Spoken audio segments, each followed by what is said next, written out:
Maka baca ayat selanjutnya. Lebih daripada itu, ternyata kami berdusta terhadap Allah. Ya. Karena tentang dia kami katakan bahwa ia telah membangkitkan Kristus. Padahal ya Allah tidak membangkitkan Kristus. Enggak, dikibulin kata Paulus. Yesus itu bangkit. Udah nyata-nyata bang, dikatakan andai kata Yesus tidak bangkit.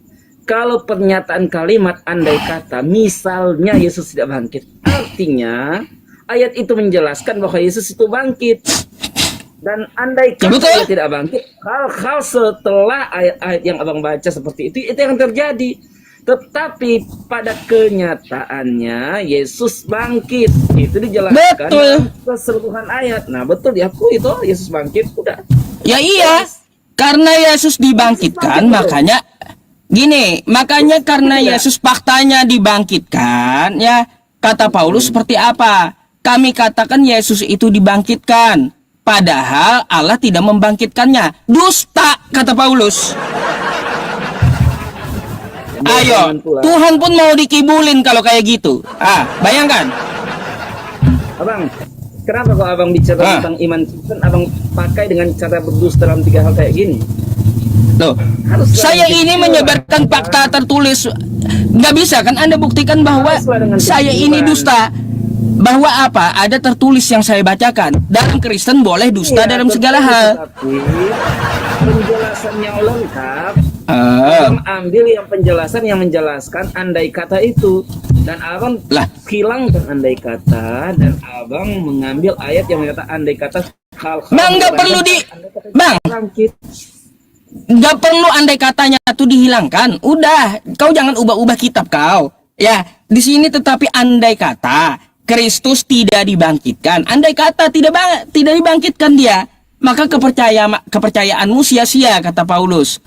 Karena faktanya Yesus itu dibangkitkan, ya kenyataannya Yesus itu dibangkitkan, maka dari itu kata Paulus kami katakan bahwa Yesus itu dibangkitkan Allah, padahal Allah tidak membangkitkannya. Dikibuli Paulus. Padahal Allah kata Paulus tidak membangkitkan Yesus, tapi kami katakan dia dibangkitkan oleh Allah. Coba tunjukkan ayat tadi, coba. Coba kau buka-buka sendiri. Tadi saya udah tunjukin. Tuh.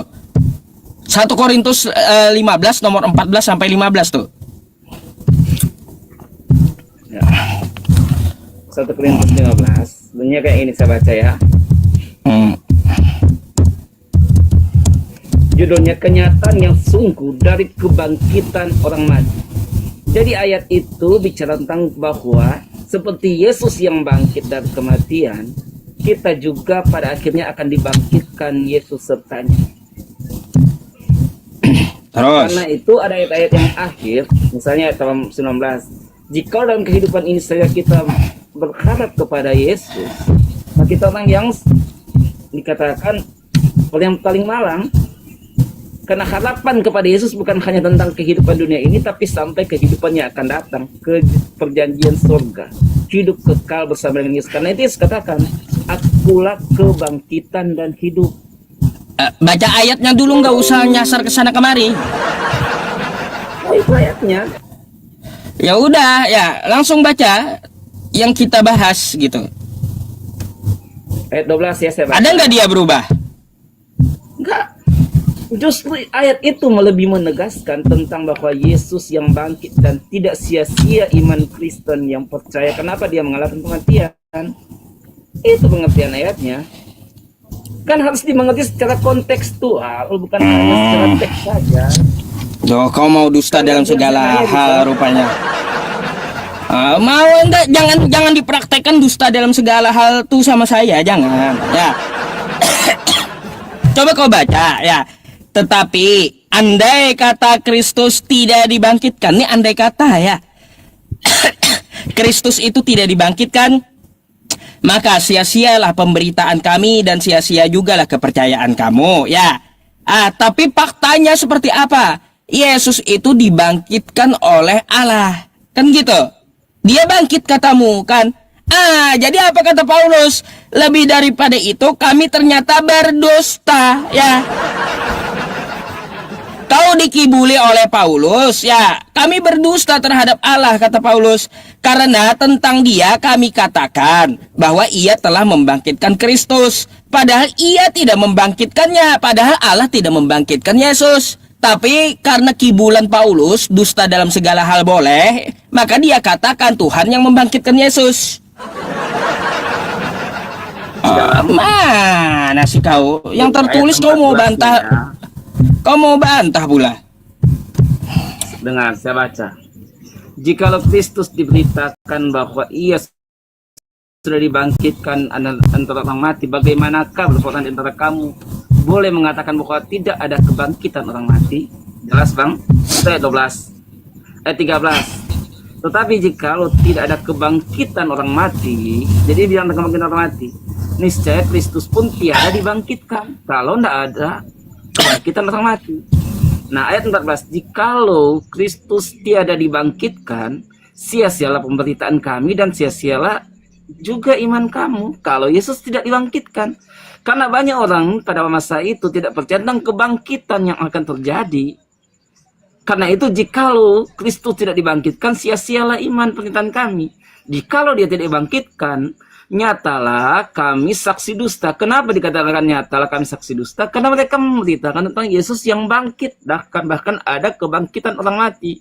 Kemudian sebab kami menyaksikan bersalahan dengan Allah bahwa ia sudah membangkitkan Kristus. Jadi mereka menyaksikan Kristus sudah bangkit. Tapi kalau mereka menyatakan Kristus tidak bangkit, maka itu bersalahan dengan kehendak Allah. Kalau dikatakan Yesus tidak bangkit, mereka dikatakan sebagai pendusta kalau Yesus tidak bangkit. Kristus tiada dibangkitkan jikalau sungguh orang tiada dibangkitkan. Jadi ini penjelasan Rasul Paulus yang menjelaskan ini. Kitabnya jelas, konteksnya jelas, judulnya jelas. Kenapa mau disesatkan oleh ustadz yang nggak ngerti apa-apa? Gimana? Udah kau baca, jangan kau ubah-ubah kitab kau. Baca 15-nya, jangan kau ubah-ubah, jangan. Saya di depan kitab suci sambil saya rekam, sambil saya baca. Tuh ya, jikalau tuh kau kan ada kitabnya tuh. Jikalau Kristus telah dibangkitkan, kan kayak gitu, ya. Jikalau atau andai kata Kristus tidak dibangkitkan, maka sia-sia pemberitaan kami dan juga kepercayaan kamu. Jadi kalau Yesus itu tidak dibangkitkan, ya sia-sia Kristen, betul nggak? Tapi kenyataannya dia bangkit, betul tidak? Iya, saya tanya, betul nggak Yesus itu, ya, Yesus itu dia dibangkitkan, betul kan? Iya, bangkit toh? Iya, makanya kata Paulus, ternyata kami berdusta tentang hal itu. Karena apa? Paulus mengatakan Yesus dibangkitkan Tuhan. Padahal kami kibuli itu ayat 15-nya. Padahal Tuhan Allah tidak membangkitkannya. Dengar ya Ustaz ya. Aduh. Kalau Kristus tidak dibangkitkan, andai kata Kristus tidak dibangkitkan, sia-sialah pemberitaan. Jelas? Pemberitaan ini artinya apa yang mereka beritakan, yaitu Yesus itu dibangkit, memang bangkit. Bahkan ada kebangkitan orang mati, itu itu diberitahukan di ayat-ayat sebelumnya tentang kebangkitan orang mati. Karena itu banyak ada beberapa yang tidak percaya tentang kebangkitan, sehingga Paulus menerangkan bahwa kebangkitan itu ada. Dan dia komparasikan dengan ayat-ayat yang dibaca oleh saya tadi. Jikalau atau andai kata ada kebangkitan, sia-sialah pemberitaan mereka, sia-sialah kepercayaan mereka atau iman. Mereka menjadi saksi dusta kalau tidak ada kebangkitan orang mati, kalau Yesus tidak dibangkitkan.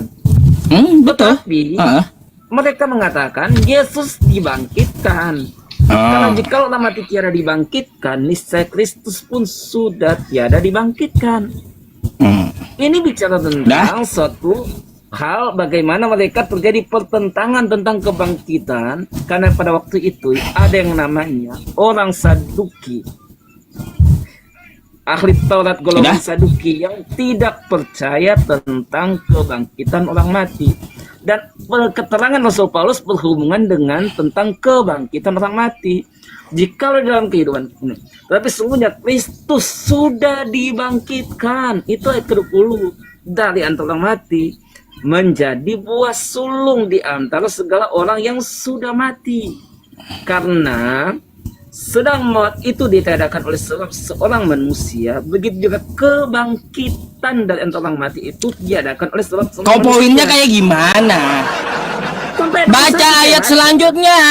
Ayat selanjutnya kau baca. Jangan kau stuck muter-muter di atas. Lanjut bacanya 15-nya.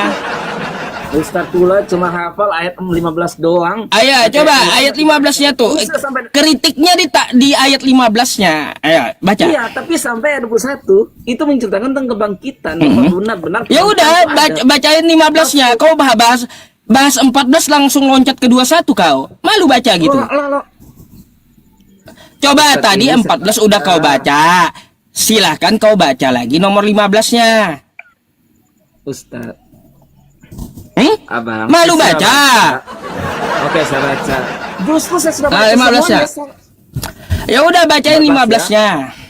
Tetapi Kristus tiada dibangkit. Jikalau atau andai kata Kristus tidak dibangkitkan, sia-sialah pemberitaan kami dan sia-sialah juga iman kamu. Kalau Yesus tidak dibangkitkan, ayat 15-nya. Dan lagi nyatalah kami saksi dusta dari hal Allah, sebab kami menyaksikan kesalahan tentang Allah bahwa ia sudah membangkitkan Kristus yang tiada dibangkitkannya.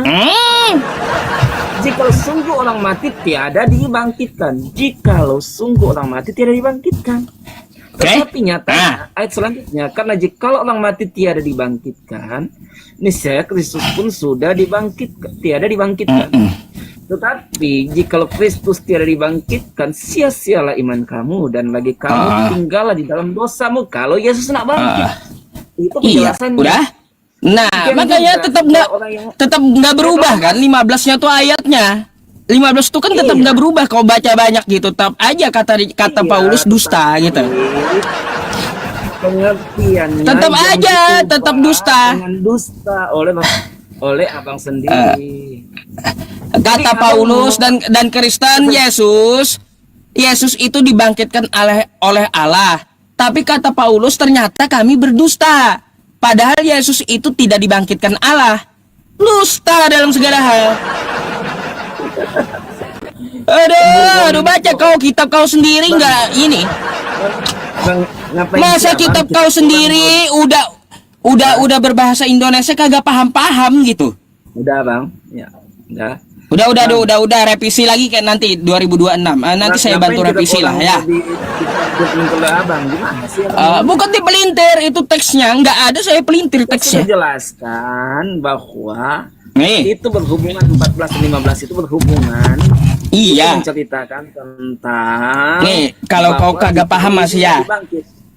Baca paham pelan-pelannya. Tetapi andai kata Kristus tidak dibangkitkan, maka sia-sialah pemberitaan kami dan sia-sialah juga kepercayaan kamu. Jadi kata Paulus, andai kata Kristus ini tidak dibangkitkan, maka sia-sia iman Kristen, betul nggak?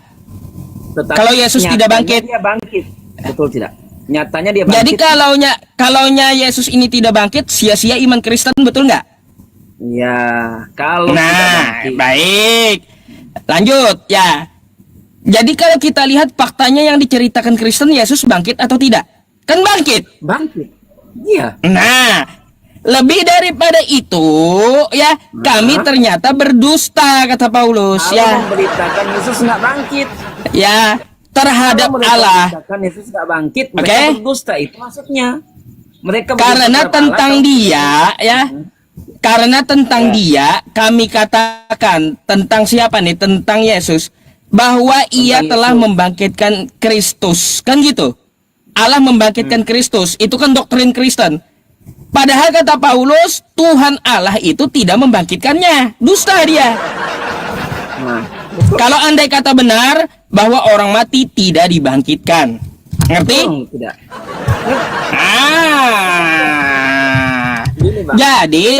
Jadi bang, ya di Kristen itu, bentar belum selesai. Jadi dalam Kristen itu boleh dusta dalam segala hal. Gitu, termasuk mengubah kitab kau sendiri. Kan kayak gitu.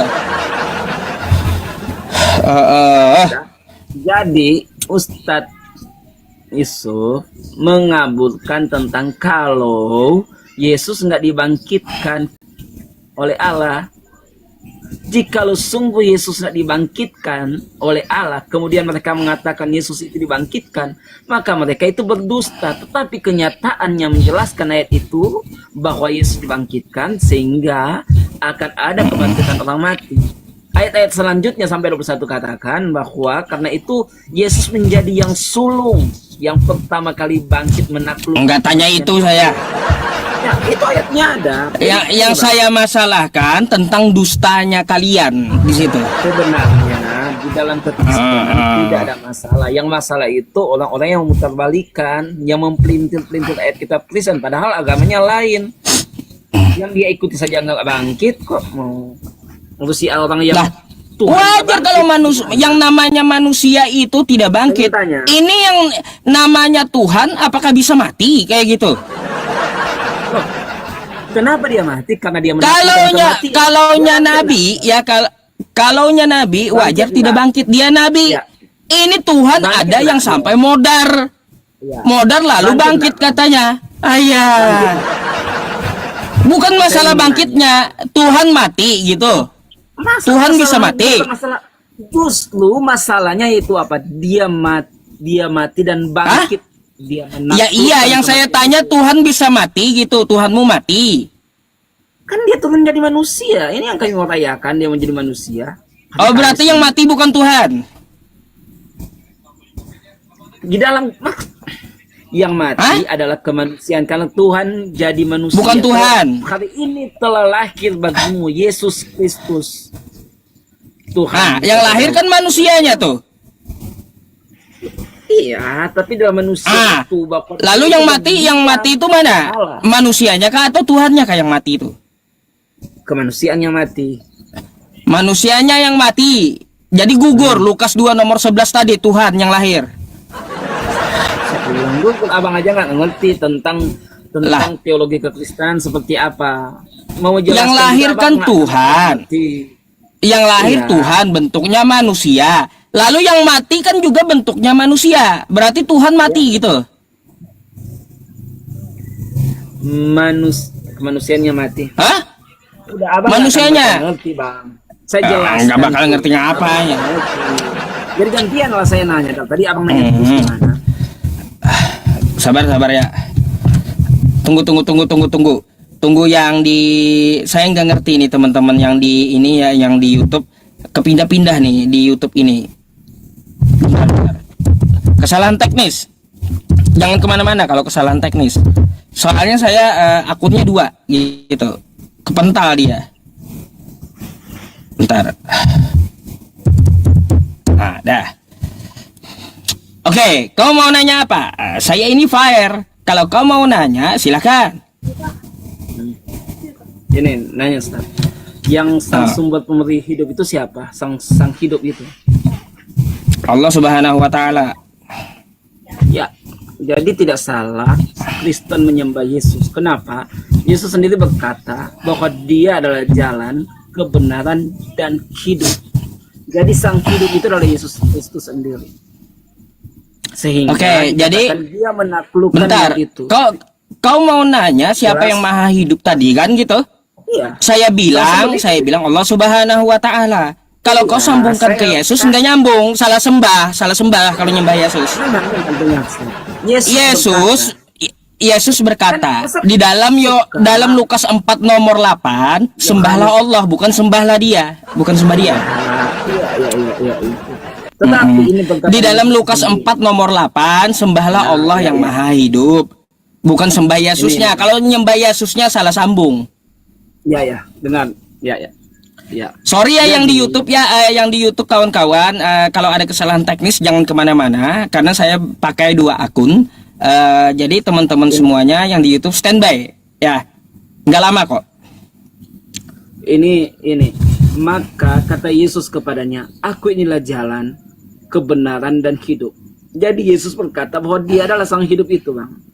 Dan pengakuan Bang Yusuf, pada saat saya bertanya siapa sang hidup itu, ya Yusuf dengan lantang berkata, Dan Yesus berkata bahwa dialah sang hidup itu.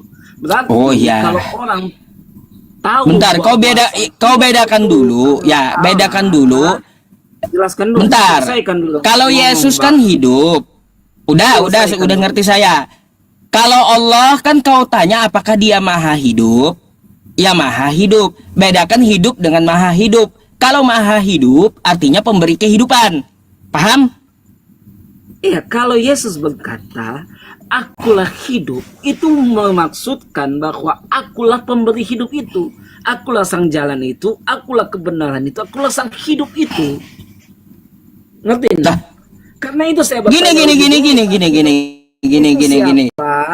Maka Ustadz menjawab sang hidup itu adalah Allah Subhanahu wa taala. Iya. Dan Yesus mengakui bahwa dia adalah sang hidup itu. Maka Udah? kalau Islam mau selamat, ikuti sang hidup itu. Jangan Baik. ikuti yang mati sampai sekarang nggak bangkit-bangkit. Oke, Itu. udah. Katakan, Ya. Yesus katakan Nih, begini, perhatikan, ya. Belum. Perhatikan. Belum selesai. Apalagi Gini, belum yang selesai, kau Bang. mau omong? Dia katakan bahwa aku pemberi hidup yang kekal. Udah? Aku pemberi hidup Udah? yang kekal. Karena kenapa dia katakan pemberi Oke. hidup yang kekal? Karena dia adalah sang hidup. Dan pengakuan dari Udah? Bang Muter-muter Yusuf kamu. mengatakan- pengakuan dari Bang Yusuf mengatakan bahwa sang hidup itu adalah Allah. Jadi kekristenan itu jelas mereka penyembah sang hidup. Oke, dan baik. adalah sang hidup itu. Jadi gini, ya kau cocok logi, ya kau bertanya siapa yang maha hidup? Ya Allah. Habis itu kau bilang, ya akulah Yesus pemberi hidup kan kata kamu. Sayangnya di Al-Quran, ya Allah mengatakan bukanlah Yesus. Itu satu ya. Sayangnya kayak gitu. Dalam Quran surah Al-Maidah ayat 72, laqad kafarul ladzina qalu innallaha huwal masihu ibnu Maryam. Sungguh telah kafirlah yang mengatakan Allah adalah Isa putra Maryam. Sayangnya Allah bukan Yesus. Ya, itu satu. Ya. Udah kepental kamu di situ mengklaim Yesus adalah Allah ya.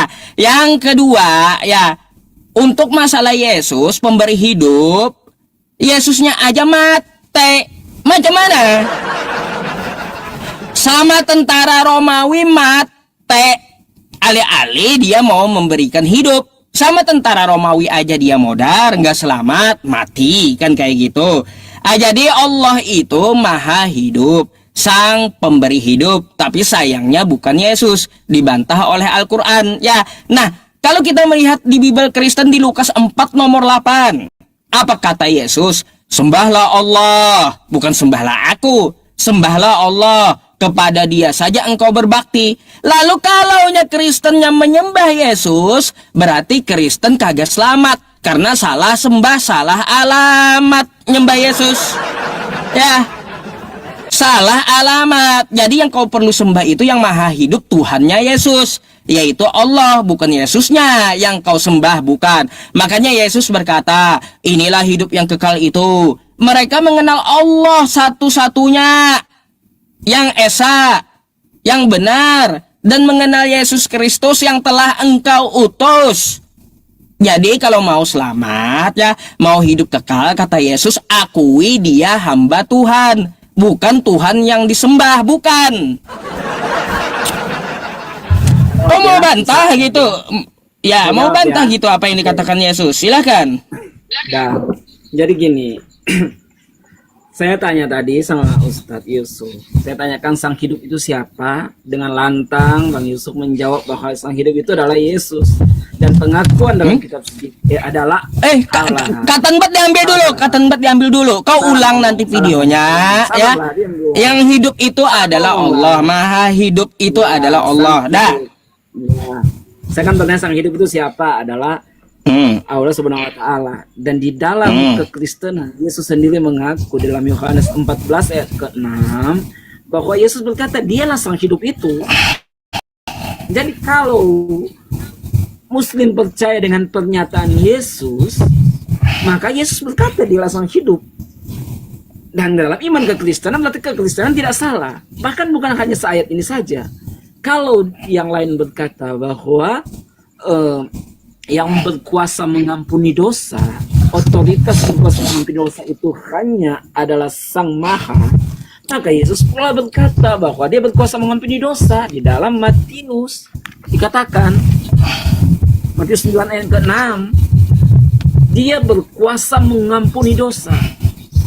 Kalau juga di dalam iman lain yang mengatakan bahwa malaikat itu adalah miliknya yang Sang Maha, maka Yesus sendiri berkata bahwa dia menyuruhkan malaikat, dan malaikatnya, Yesus punya malaikat. Malaikat itu punya Yesus. Belum, Udah? masih banyak data, sahabat. Sedikit-sedikit, jangan khotbah ya. Gak bisa khotbah, gak bisa. Saya baru dua data, Bang. Baru dua data. Mau kasih 5 data lah.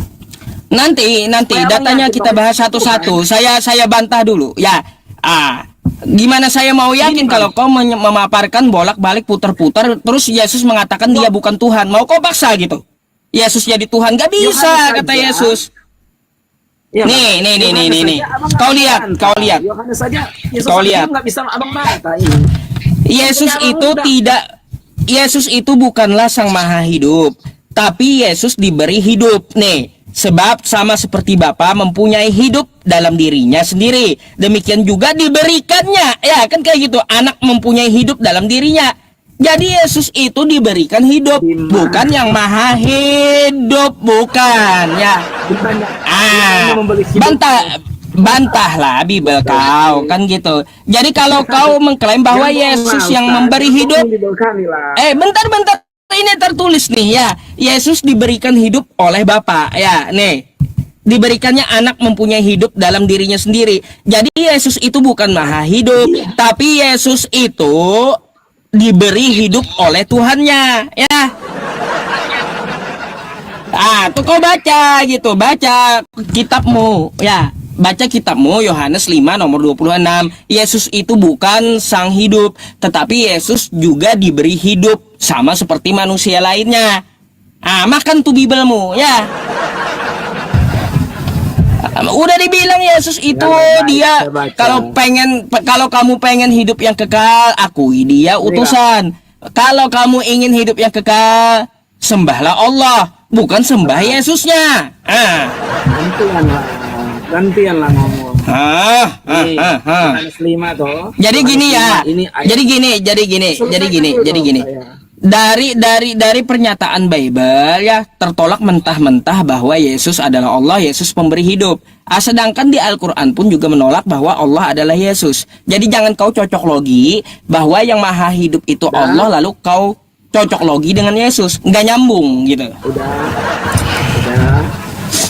Oke. Baru 2 data abang udah nyampe tadi. Sabar. Ya udah, baru 2 datang, nggak ada yang benernya gitu, kebantah semua. Udah. Apalagi datanya yang kau punya? Sini, ku kasih jawaban satu-satu. Ayat 22-23-nya. Supaya sekalian orang menghormati anak itu sama seperti ia menghormatkan Bapa itu.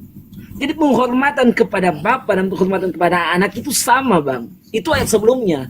Karena itu dalam ayat yang abang baca, sama seperti ada punamnya, sama seperti Bapa menaruh hidup di dalam dirinya. Jadi Bapa menaruh hidup dalam dirinya Bapa, demikian juga dikaruniakannya kepada anak itu menaruh hidup di dalam dirinya.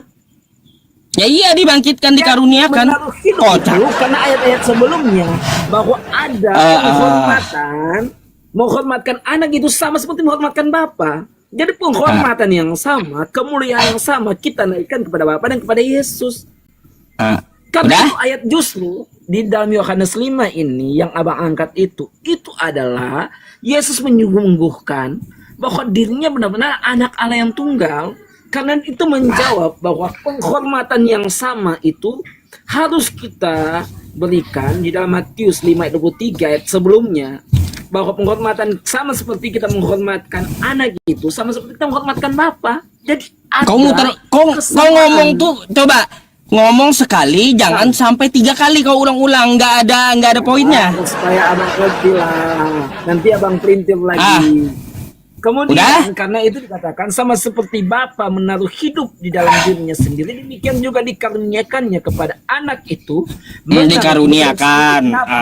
Karena penghormatan yang sama. Kenapa dikatakan dikaruniakan? Karena dia turun menjadi manusia. Gitu Bang. Berarti udah jelas di situ yang kau baca ayatnya, ya. Ayat yang kau baca membantah Yesus Maha Hidup. Ternyata dia diberi hidup oleh Tuhannya. Kan gitu. Kau sendiri yang baca dikaruniakan oleh Tuhannya hidup Yesus itu. Artinya apa? Membantah klaim kamu sendiri bahwa Yesus Maha Hidup. Udah. Padahal Yesus diberikan hidup oleh Tuhannya. Tuh, Oke. macam mana? Oke, saya jawab ya. Di dalam Matius 5 ayat yang ke-26 itu bukan bicara tentang kehidupan sama seperti dalam Yohanes 14. Kenapa? Karena dalam Yohanes 5 itu berbicara tentang kemuliaan. Kemuliaan, karena itu ayat 26 itu komparasinya dikatakan demikianlah dikaruniakan kan hidup, tapi kemuliaan Iya. kepada anak itu menaruh hidup di dalam dirinya, artinya ada kehidupan. Kau mau ubah kitab kau, pelintir kitab kau lagi. Nih. Bentar. Perkataanmu tidak sesuai dengan isi kitabmu sendiri yang saya beri datanya. Ya, kau jangan ubah-ubah kitabmu, jangan ubah-ubah ya. Nih, jangan ubah-ubah kitab kau. Sebab sama seperti Bapa mempunyai hidup dalam dirinya sendiri, oke? Demikian juga, ya, demikian juga diberikannya anak, oke? Diberikan ya. Terus baca. Diberikannya anak mempunyai hidup dalam dirinya sendiri. Artinya apa? Yesus ini diberikan oleh Bapaknya kehidupan, oke? Kehidupan mempunyai tentang kepemilikan. Di sini Coba ayat 27-nya, Abang baca. Yesus tidak bisa dikatakan kepemilikan hak karena yang Maha Hidup itu mempunyai adalah Bapaknya, apa? Tuhannya. Yesus juga Artinya diberikan mempunyai hidup. apa, Tuh ya. Bahasa Indonesia mempunyai apa, Bang? Mempunyai apa artinya? Mempunyai apa artinya? Oke. Memiliki bukan? Mempunyai itu memiliki atau bukan? Kau ngerti nggak kosakata diberikan ini? Iya, diberikan dengan ya, diberikan kepada anak itu menaruh hidup di dalam dirinya sendiri. Diberikan kan? Iya, diberikan kepada anak itu menaruh hidup, memberi hidup. Betul tidak? Di mana memberi hidup? Di mana? Kau jangan ubah-ubah kitab kau, nggak ada di sini kosakata Yesus itu memberi hidup, nggak ada. Yesus memberi hidup. Jangan kau ubah-ubah kitab kau, napa? Ini saya baca ulang. Coba. Aduh. Cobalah. Diberikannya anak memiliki itu mempunyai hidup di dalam dirinya sendiri, dalam hidup anak itu. Ya, di atas pemberian siapa? Coba ya 27. Bentar, dia hidup diberikan di dalam hidup dirinya sendiri itu diberikan oleh siapa?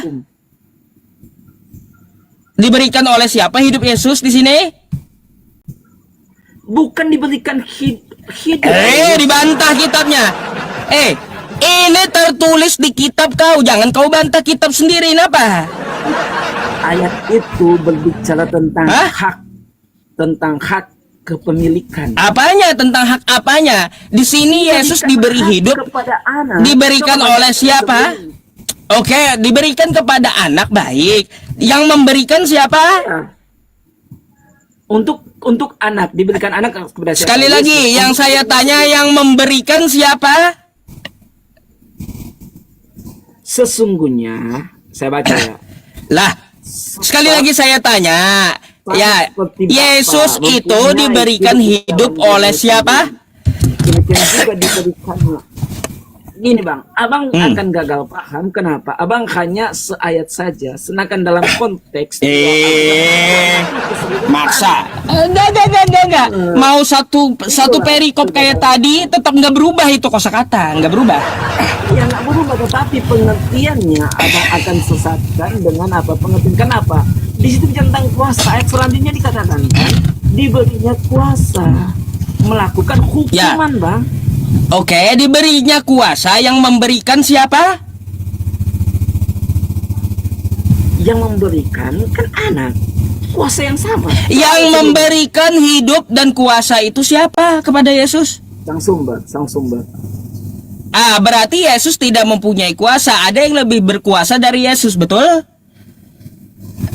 Kalau hanya seayat ini langsung abang ambil. Ngeles. Wah, menolak waras ya kayak gini.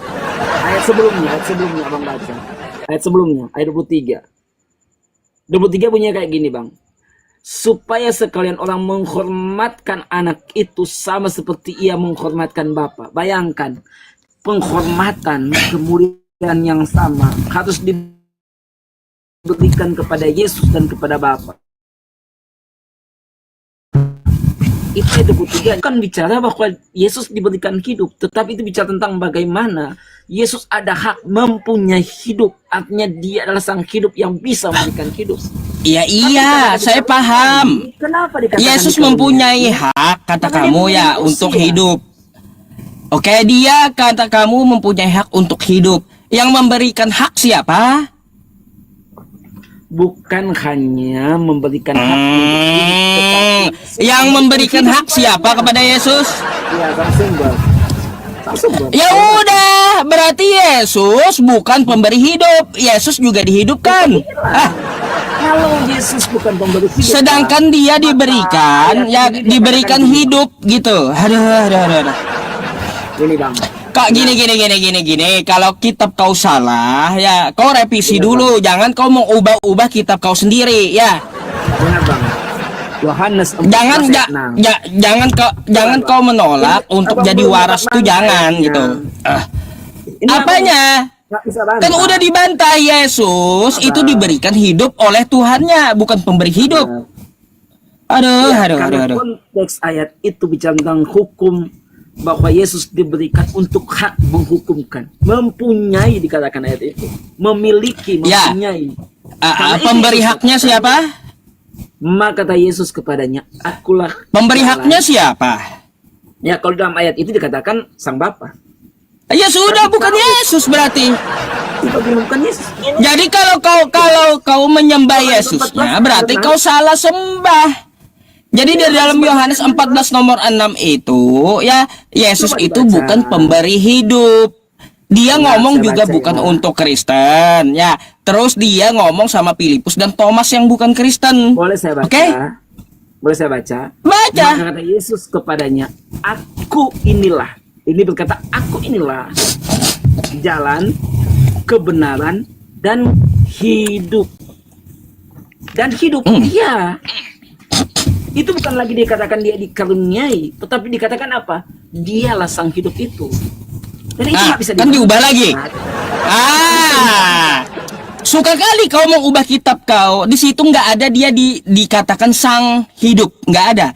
Sang pemberi hidup itu nggak ada. Jangan kau ubah kitab kau. Udah dibantah oleh kitab kau sendiri. Ya, coba dengar ya. Di Yohanes 5 nomor 26 tadi, di situ terbantahkan Yesus adalah sang pemberi hidup. Soalnya apa? Yesus diberi hidup oleh Tuhannya, ya. Gak usah kau maksa-maksain Yesus pemberi hidup, kan gitu. Sedangkan dia aja diberi hidup oleh Bapaknya. Ya, ini. Aduh. Aku inilah jalan, kebenaran, dan hidup, bang. Ulang lagi, ya. Tetap ya. Akulah jalan, kebenaran, dan hidup. Bukan akulah jalan, kebenaran, dan sang pemberi hidup. Nggak ada.